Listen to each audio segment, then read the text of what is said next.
Welcome back to Bombastic Nation and Ting and Ting and Ting. Back with more vibes for all, you know what I mean? And I was thumbing through Facebook and I come across this one. It says, How Broke People Spend Their Money. That's what this video is called. And I'm interested because I know there's a saying that says when somebody is broke and then they get money all of a sudden, they tend to spend it on frivolous things. So let's see what they say about that here. Let's YouTube and simmer. Here are a few of the ways how broke people stay broke.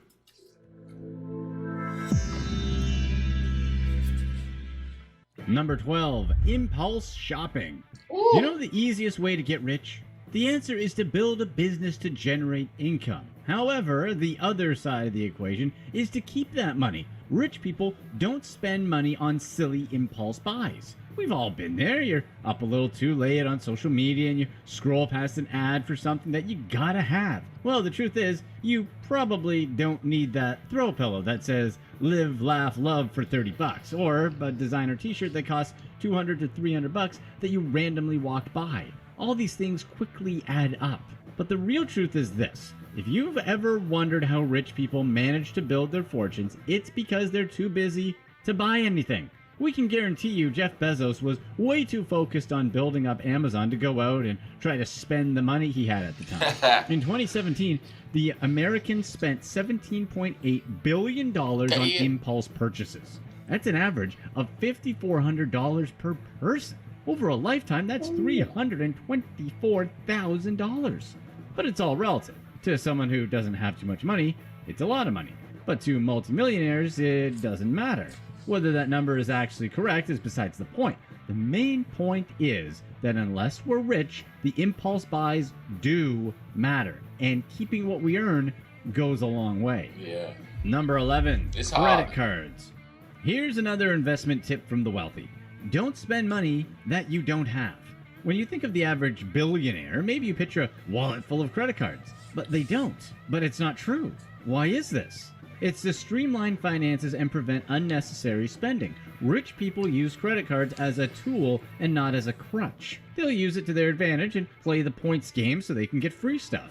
Broke people put things on credit cards because they can't afford it. Every credit card comes with its fees and interest rates that add up quickly if you don't pay off the balance. And before these guys know it, they're in major debt. While we do understand that sometimes emergency expenses totally come get up, that. it's still best to have saved up an emergency fund. If you don't have the money in cash to buy something that's not necessary, then the cost is too high for whatever it is. Financial peace of mind is worth way more than the stress that comes from buying unnecessary things that add little value to our life. Number 10, You also have to take into consideration the fact that wages are so well in this situation here. Wages are so low. I don't spend extra money on extra stuff. I gotta pay bills, I gotta get to and from work, I need, the necessities and stuff like that. So I don't spend too much extra money if I want to save any money.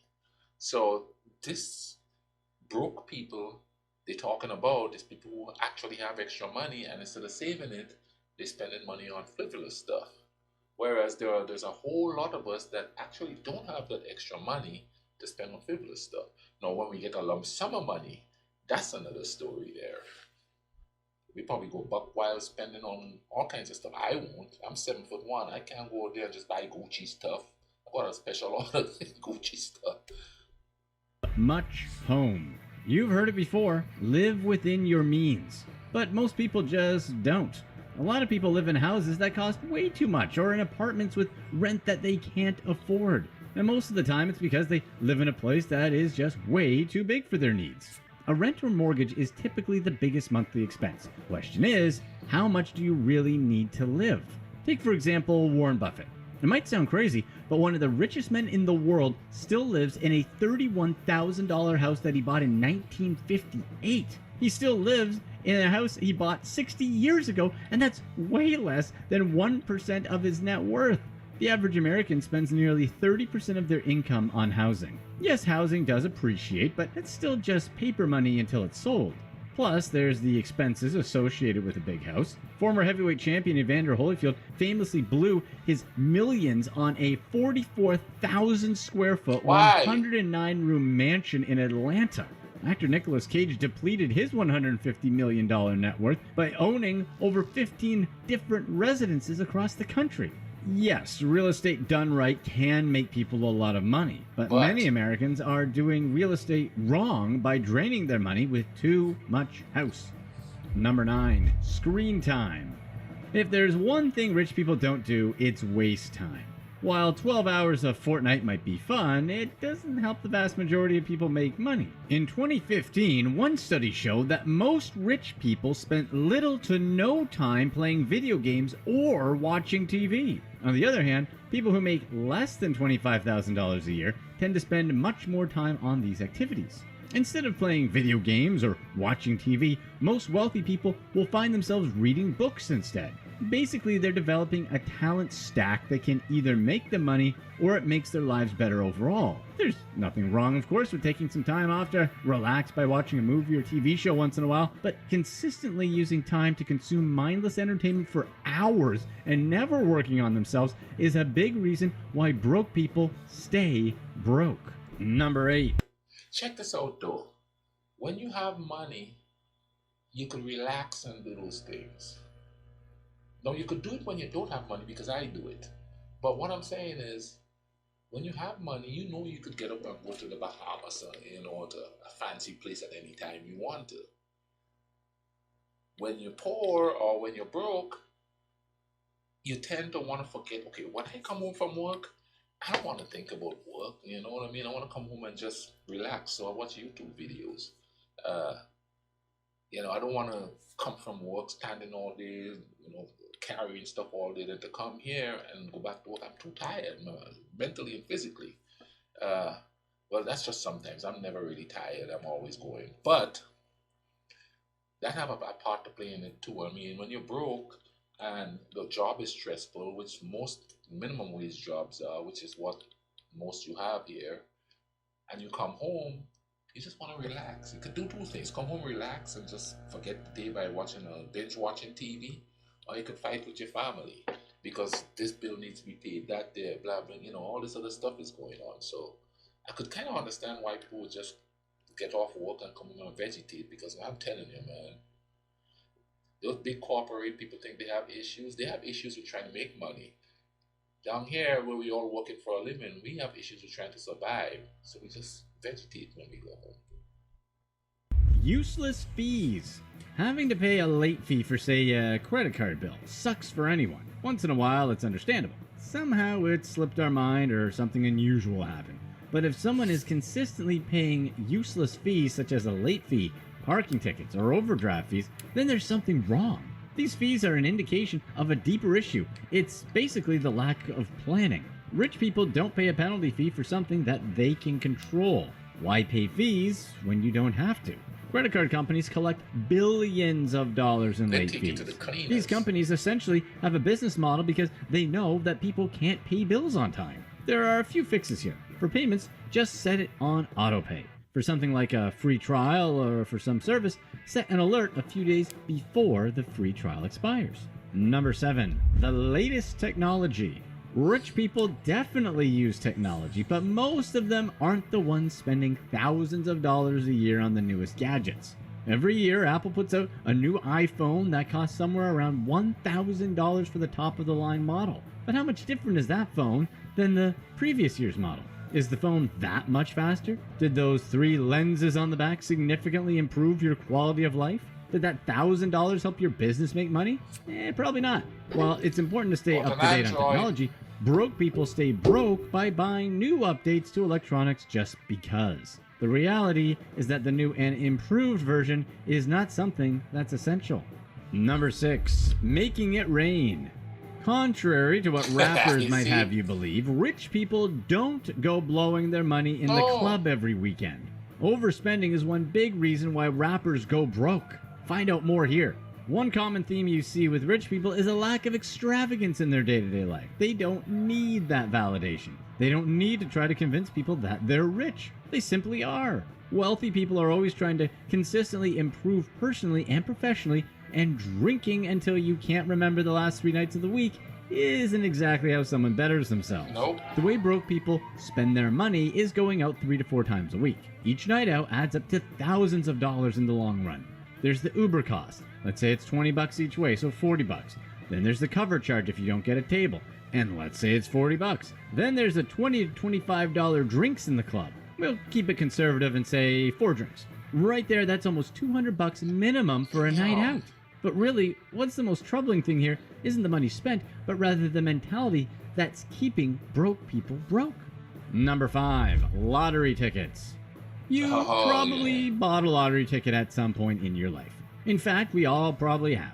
Odds are you didn't hit it big. That's because when playing the lottery, the odds are never in your favor, even if the math on the expected value is right. But the allure of making millions from the small investment of a lottery ticket is what gets people. However, winning the lottery really is a curse. Why? That's because of the mentality of the winners. As sad as it is, most of them don't have what it takes to keep the money. That's why lottery winners consistently lose all their winnings.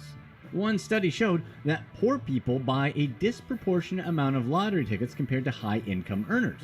Nearly a third of Americans who earn less than $30,000 play the lottery consistently and spend hundreds of dollars on lottery tickets every year. But why do these people keep playing if they aren't winning? It's basically getting the dopamine every time they have a chance to win. That's and true. They get a tiny taste now and then with a small win.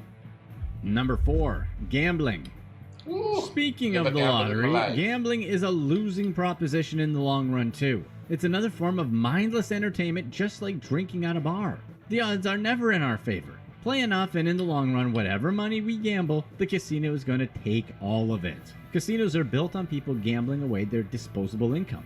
Rich people don't get rich from gambling. Some of them, though, got rich because of other people gambling. Gambling is something that broke people love to spend money on. And that's one reason why Vegas thrives. Vegas gets Americans to dump their disposable income at the tables, at the restaurants, and at the clubs and bars. Then they'll call it entertainment. In order to teach his kids the lesson about the pitfalls of gambling, Warren Buffett put a slot machine in his house. He then gave his kids any allowance they wanted in dimes. Because of the terrible payout ratio he had set up, he'd always have all their allowance back. Number 3, cheap products that don't last. The wealthiest people in the world shop for quality, not quantity. Rich people don't buy high-quality products because they love spending money. It's actually because they don't want to spend money on that item again. Why buy a cheap product that you have to replace often when you could buy a high-quality version that can last you a lifetime? This can come in a wide range of things, from fast fashion all the way up to cheap furniture. A lot of times, we get exactly what we paid for. Sometimes it's more expensive buying cheap things.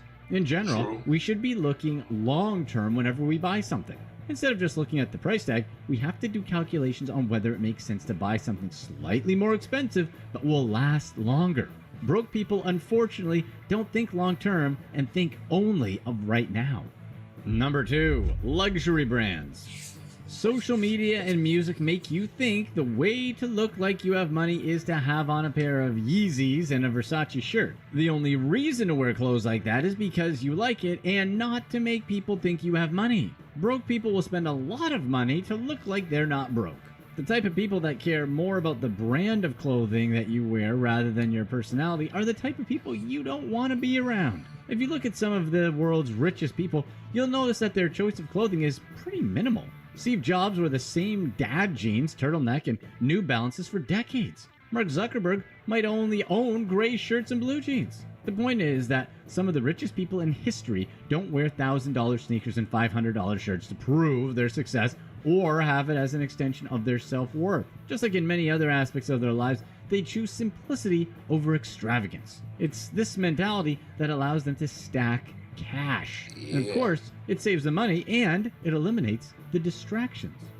Number 1, new cars. Most Americans buy too much car. Something that's supposed to be a utility has become pretty much an expected luxury. The second biggest expense for Americans is transportation.